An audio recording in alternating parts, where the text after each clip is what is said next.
Iran ইসরায়েলের পাল্টাপাল্টি হামলা, পারমাণবিক চুক্তি না করলে ইরানে আরও ভয়াবহ হামলার হুঁশিয়ারি যুক্তরাষ্ট্রের প্রেসিডেন্ট ডোনাল্ড ট্রাম্পের। শক্তিশালী নিরাপত্তা ব্যবস্থা থাকা সত্ত্বেও ইরানের মাটিতে কিভাবে হামলা চালালো ইসরায়েল? কোন দেশের সামরিক শক্তি বেশি? অবরুদ্ধ গাজায় নতুন করে ইসরায়েলি হামলায় নিহত অর্ধশতাধিক, আহত বহু মানুষ। গাজামুখী পদযাত্রা ঠেকাতে মিশরে ফিলিস্তিন সমর্থকদের গণগ্রেফতার। এবং ভারতের আহমেদাবাদে বিধ্বস্ত উড়োজাহাজের ব্ল্যাক বক্স উদ্ধার। দুর্ঘটনাস্থল পরিদর্শনে নরেন্দ্র মোদী, বেঁচে যাওয়া যাত্রীর সঙ্গে সাক্ষাৎ। মৃতের সংখ্যা বেড়ে 290। ইরানে চালানো ইসরায়েলের হামলায় ইরানের বিপ্লবী গার্ড IRGC প্রধান জেনারেল হোসেন সালামি, 2 জন শীর্ষ পরমাণু বিজ্ঞানী সহ বেশ কয়েকজনের মৃত্যু হয়েছে। ইসরায়েলি সেনাবাহিনী দাবি করেছে ইরানকে পারমাণবিক অস্ত্র তৈরি করার ঠেকাতে দেশটির পারমাণবিক এবং সামরিক স্থাপনাকে লক্ষ্য করে হামলা চালানো হয়েছে। তবে ইরানের রাষ্ট্রীয় গণমাধ্যম বলছে ইসরায়েল শুধু সামরিক স্থাপনায় নয়, তেহরান সহ আরও কয়েকটি শহরের আবাসিক এলাকাতেও লক্ষ্য করে হামলা চালিয়েছে। বিস্তারিত মীর ফজলে রাব্বির ডেস্ক রিপোর্টে। গভীর রাতে যখন একদম শান্ত পুরো তেহরান, গোটা শহর যখন ঘুমে আচ্ছন্ন, তখনই বিস্ফোরণের শব্দে কেঁপে উঠল চারপাশ। তেহরানবাসী হয়তো ভাবছিলেন ঘুমের ঘোরে তারা কোনো দুঃস্বপ্ন দেখছেন, কিন্তু না, এবার ইসরায়েলি বাহিনীর হামলায় এক নারকীয় বাস্তবতার মুখোমুখি হল ইরান।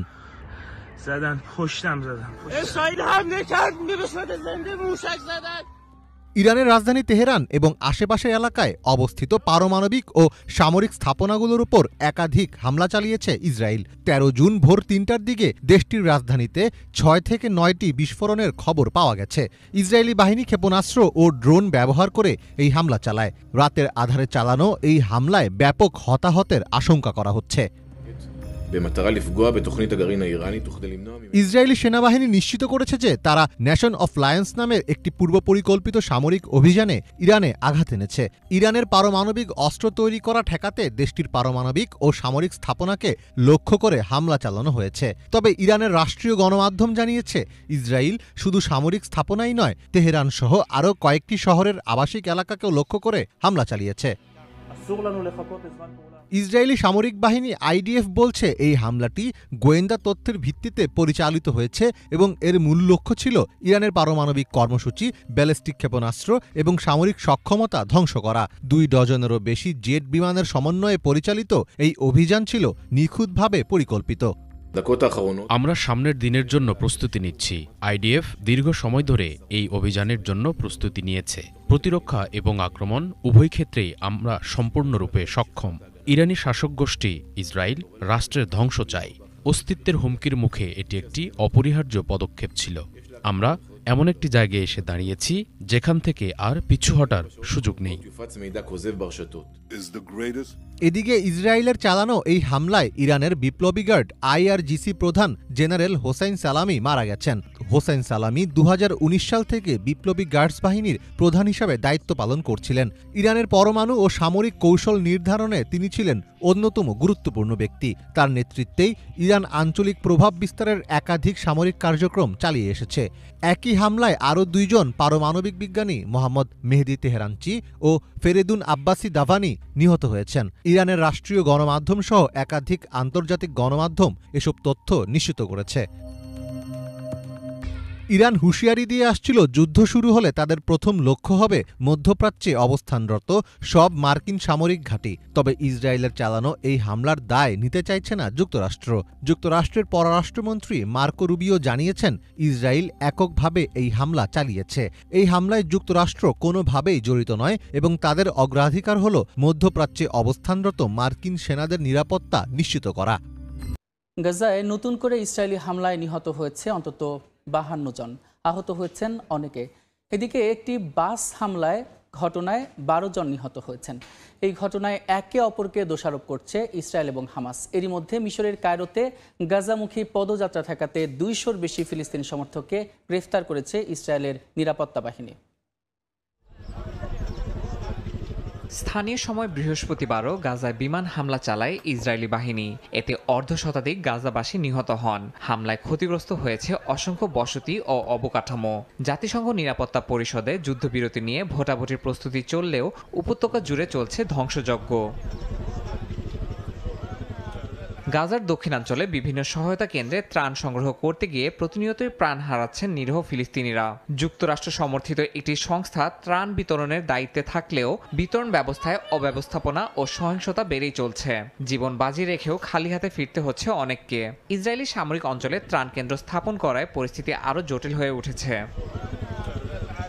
এর মধ্যে একটি বাসে হামলার ঘটনায় নিহতের জেরে পাল্টাপাল্টি দোষারোপ করছে ইসরায়েল ও হামাস। ইসরায়েল সমর্থিত সহায়তা সংস্থার দাবি, বাসটি ফিলিস্তিনি ত্রাণকর্মী বহন করছিল। অপরদিকে হামাসের নিরাপত্তা ইউনিটের দাবি, সন্ত্রাস গোষ্ঠীকে লক্ষ্য করে তারা হামলা চালায়। তবে এই ঘটনায় নিহতদের পরিচয় সম্পর্কে এখনও নিশ্চিত হওয়া যায়নি। এদিকে ইসরায়েলি নৌবাহিনীর আটক করা একটি সহায়তা নৌকা থেকে 6 মানবাধিকার কর্মীকে মুক্তি দিয়েছে। নৌকায় ছিলেন ইউরোপীয় পার্লামেন্ট সদস্য সহ 12 জন যাত্রী। তাদের মধ্যে জলবায়ু আন্দোলন কর্মীও ছিলেন। 6 জনকে বৃহস্পতিবার বিমানবন্দর থেকে বহিষ্কার করা হয় এবং বাকি 2 জনকে শুক্রবার ফেরত পাঠানো হবে বলে জানিয়েছে তাদের প্রতিনিধিত্বকারী মানবাধিকার সংস্থা। চলমান রক্তক্ষয়ী যুদ্ধ আর দীর্ঘমেয়াদী ত্রাণের অবরোধের বিরুদ্ধে এবার সড়ক পথে গাজার উদ্দেশ্যে রওনা দিয়েছেন মুসলিম বিশ্বের সাধারণ মানুষ। সংহতির কাফেলা নামে পরিচিত 1500 অধিকার কর্মীর দলটি তিউনিসিয়ার রাজধানী তিউনিস থেকে রওনা হয়ে লিবিয়ার রাজধানী ত্রিপোলিতে পৌঁছেছেন। এখন তারা মিশরে যাওয়ার চেষ্টা করবেন। সেখান থেকে যাবেন গাজার সীমান্তবর্তী রাফা ক্রসিংয়ে। অবরুদ্ধ গাজায় ত্রাণ পৌঁছানো এবং সারা বিশ্বের সামনে ফিলিস্তিনের প্রতি সংহত দেখানোই তাদের উদ্দেশ্য। শত শত বাস, গাড়ি আর মানুষের ঢল, হাতে ফিলিস্তিন, আলজেরিয়া, তিউনিসিয়া আর লিবিয়ার পতাকা। অবরুদ্ধ গাজা উপত্যকায় দখলদার ইসরায়েলের আরোপ করা অবরোধ ভাঙতে সড়ক পথে গাজার দিকে রওনা দিয়েছেন শত শত অধিকার কর্মী। পথযাত্রীদের স্লোগানে মুখরিত পথঘাট। তারা তিউনিসিয়ার রাজধানী তিউনিস থেকে রওনা দিয়ে লিবিয়ার রাজধানী ত্রিপোলিতে পৌঁছে গেছেন। এখন তারা লিবিয়া হয়ে মিশরে যাওয়ার চেষ্টা করবেন। সেখান থেকে যাবেন গাজা সীমান্তবর্তী রাফা ক্রসিংয়ে। এই পথযাত্রায় আলজেরিয়া, মৌরিতানিয়া, মরক্কো এবং লিবিয়ার 1500 জনের বেশি অধিকার কর্মী আছেন। এই সংখ্যা আরো বাড়তে পারে বলে ধারণা করা হচ্ছে। আমার বিশ্বাস, কাপুরুষ, নারী ও শিশু হত্যাকারী ইসরায়েলের বিরুদ্ধে ফিলিস্তিনিরাই বিজয়ী হবে। এই কারণে আমরা আরব ও মুসলিম হিসেবে আমাদের ভাইদের পাশে হৃদয় ও আত্মা দিয়ে আছি। বিশ্বের সব স্বাধীন মানুষকে আমি আহ্বান জানাই, স্থল, নৌ, আকাশপথে এসে গাজায় পৌঁছান। জুলুম আর ভয় দেখিয়ে আমাদের থামানো যাবে না। এই কাফেলা শুধু রাস্তা পাড়ি দেওয়ার যাত্রা নয়, এটি প্রতিবাদের, মানবতার, ভালোবাসার যাত্রা। লিবিয়ার ত্রিপোলিতে বহরটি পৌঁছানোর পর তাদের অভিবাদন জানান হাজার হাজার মানুষ। এছাড়া বহরের গাড়িগুলোকে নিরাপত্তা দেয় সেখানকার পুলিশ।